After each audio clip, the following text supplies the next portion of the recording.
ইন্নাল হামদুলিল্লাহ ওয়াসসালাতু ওয়াসসালামু আলা রাসূলিল্লাহ আম্মা বাদ।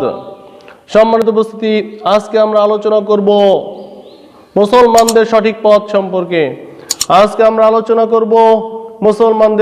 পথ সম্পর্কে। সম্মানিত উপস্থিতি, আপনারা জানেন বর্তমানে পৃথিবীর মুসলিম জাতি পৃথিবীর বিভিন্ন জায়গায় বিভিন্ন স্থানে কাফের, মুশরিক এবং ইহুদি খ্রিস্টানদের হাতে নির্যাতিত, নিপীড়িত।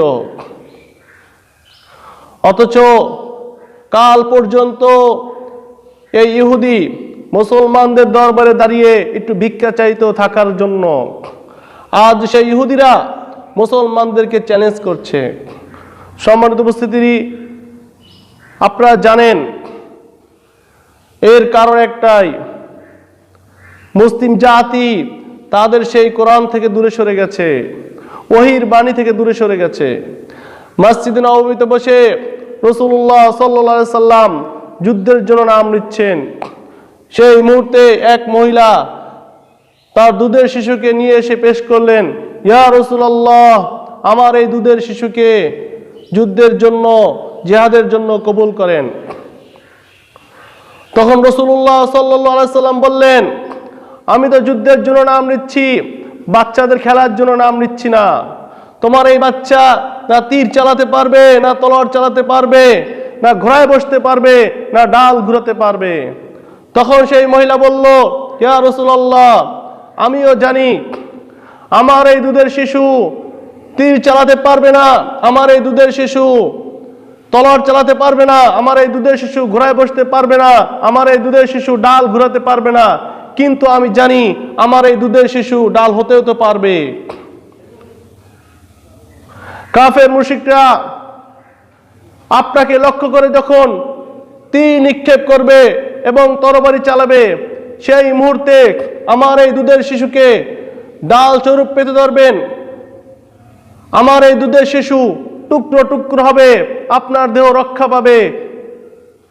সেই জন্য আমি আমার এই দুধের শিশুকে দান করছি। সেই মজলিসে রোমের গোয়েন্দারা ছিল। তারা রোম সম্রাটকে গিয়ে বলল, সম্রাট জাহাপানা, মুসলমানদের সাথে যুদ্ধ করে বিজয়ের স্বপ্ন দেখো না।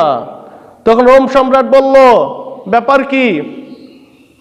তাদের সৈন্য সংখ্যা কি আমাদের চেয়ে অনেক বেশি? রোমের গোয়েন্দারা বলল, না, তাদের সৈন্য সংখ্যা অনেক কম,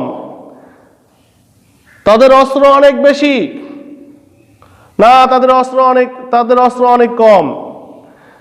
তাদের গায়ে শক্তি অনেক বেশি। না, তাদের গায়ে শক্তি অনেক কম।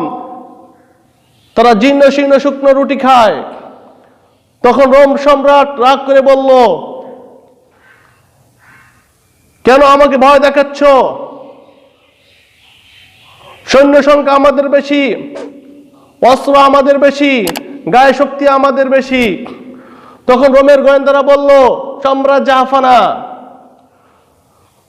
সৈন্য সংখ্যা তোমার বেশি হতে পারে, অস্ত্র তোমার বেশি হতে পারে, গায়ে শক্তি তোমাদের বেশি হতে পারে, কিন্তু জেনে রাখো, তোমার সৈন্যদের নিকট সুন্দরী নারী এবং যুবতী নারী এবং মদের পেয়ালা যত বেশি প্রিয়, মুহাম্মদ সাল্লাল্লাহু আলাইহি সাল্লামের সৈনিকদের নিকট আল্লাহর রাস্তায় জীবন দেওয়া তার চেয়ে বেশি প্রিয়।